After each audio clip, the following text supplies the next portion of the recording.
No judgment. Don't judge me. Don't judge me. I like rosé. In fact, I like rosé all day. Wait a minute. I don't just like rosé all day.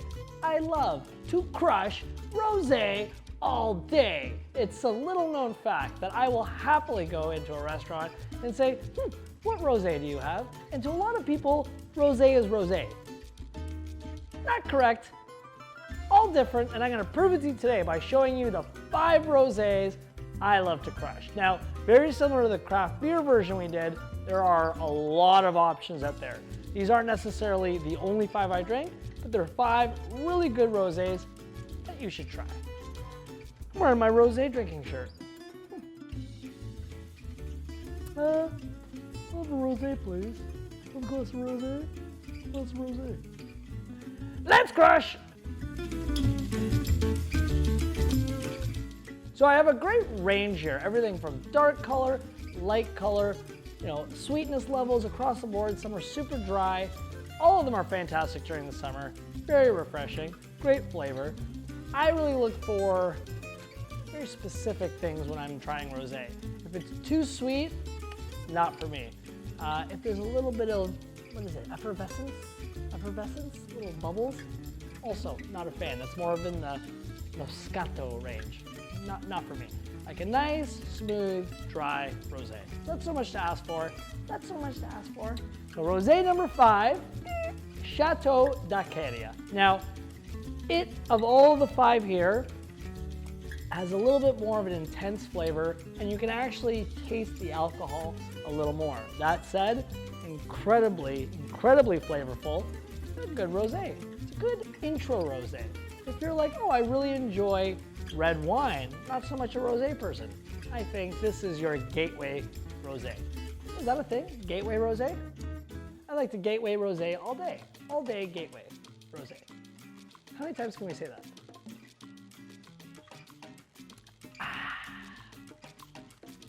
1 Mississippi, 2 Mississippi, 3 Mississippi, 5 seconds, still on the tongue. Very full, tons of flavor, and like I said, if you are a fan of, let's say, Pinot Noir, then this is your introduction to rosé. Next, okay, so rosé number 4. Just stumbled upon this because I actually don't really enjoy white wine, but there is one particular white wine that I think is better than most, and that's Kim Crawford white. So I thought, why not give Kim Crawford's rosé a try? And I love it. I love to crush it. I feel like this is a great everyday rosé, if there's such a thing.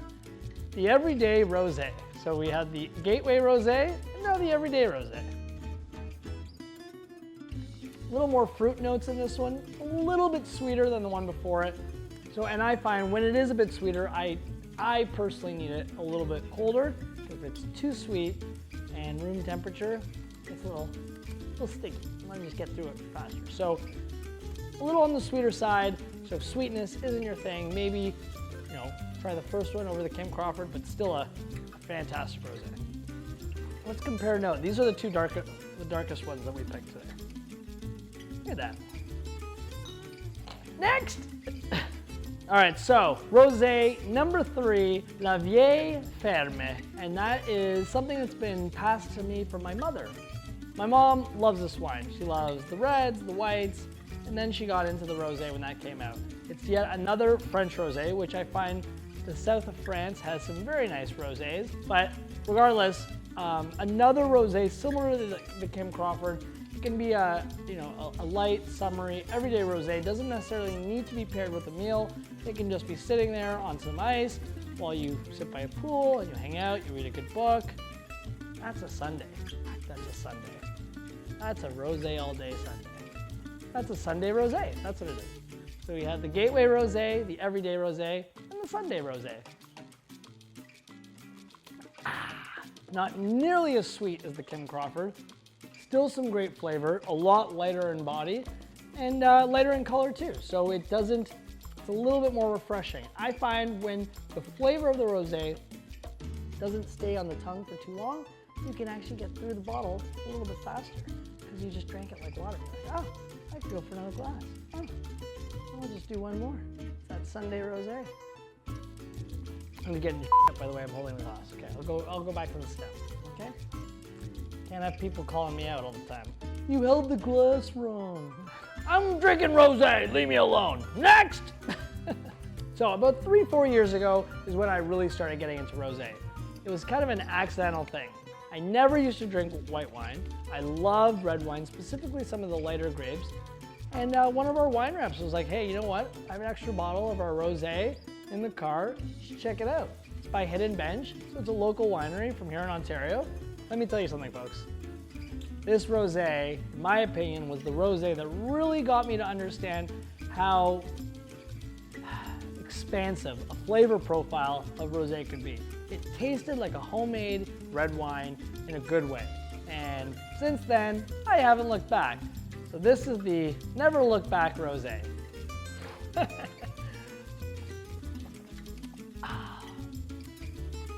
That's a good one. And it's local to us, to me.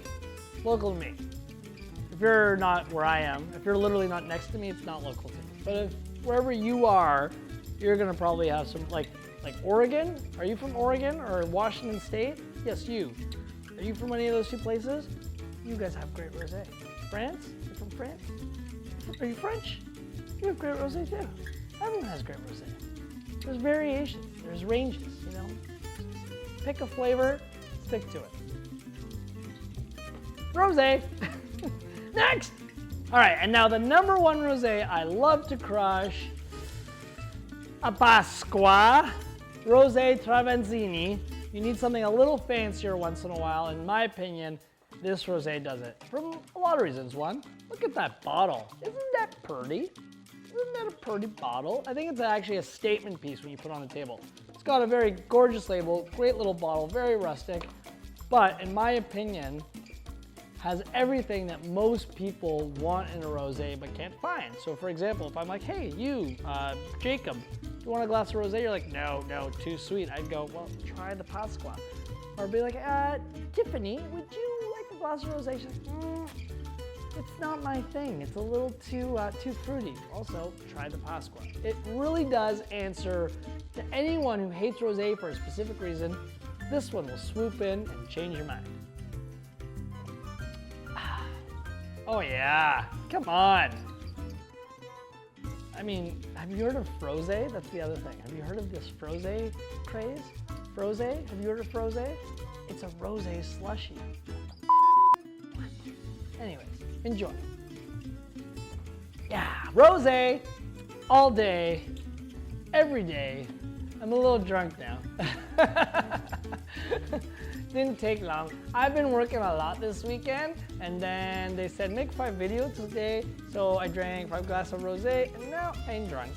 All right, well there you have it, folks. 5 things I love to crush, all about my favorite grape juice, rosé. Great for the summer, and you know what? Some varieties a little darker, great in the winter and fall too. It's whatever you want. It's whatever you want. What do you want? You want rosé? Then you rosé. You rosé. No one's judging. Thanks so much for watching. Make sure to leave a like, subscribe to the channel, and if I missed a rosé, I'm sorry.